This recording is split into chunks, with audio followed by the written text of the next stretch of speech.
చాలా ఆనందం, ఆశ్చర్యం వేస్తుంది. దీని వెనకాల కూడా దిశ చాలా శ్రమ ఉంది.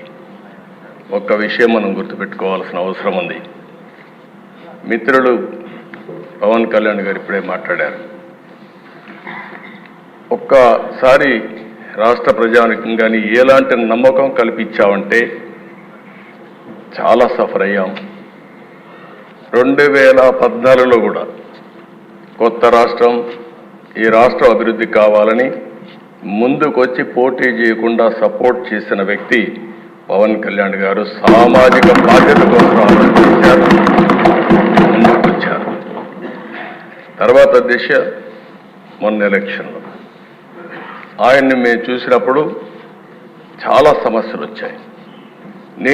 నన్ను అరెస్ట్ చేసినప్పుడు జైలుకు వచ్చి నన్ను పరామర్శించిన తర్వాత బయట వచ్చి ఆ క్లిష్ట సమయంలో ఏమాత్రం ఓటు డివైడ్ కావడానికి వీలు లేదు, రాష్ట్ర ప్రయోజనాల కోసం తెలుగుదేశం జనసేన కలిసి పోటీ చేస్తామని చెప్పిన మొదటి వ్యక్తి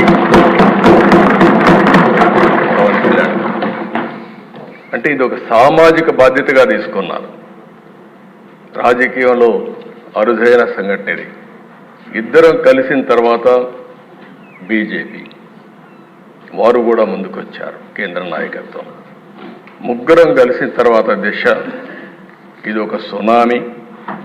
ఎవ్వరూ ఊహించిన సునామీ రాష్ట్రంలో వచ్చిందంటే ఎన్నికల్లో కూడా మనం తీసుకున్న నిర్ణయాల కారణం.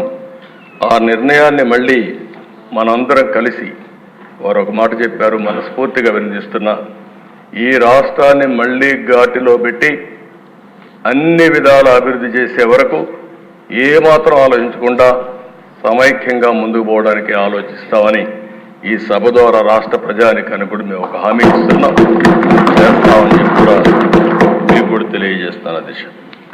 అధ్యక్ష, ఈసారి ఎన్నికలు రాష్ట్రం కోసం, తమ బిడ్డల కోసం, భవిష్యత్ తరాల కోసం ప్రజలు ఇచ్చిన తీర్పు ఇది.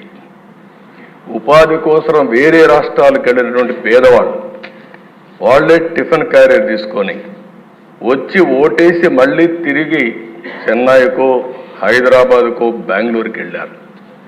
ఎక్కడో అమెరికాలో, ఆస్ట్రేలియాలో, ఆఫ్రికాలో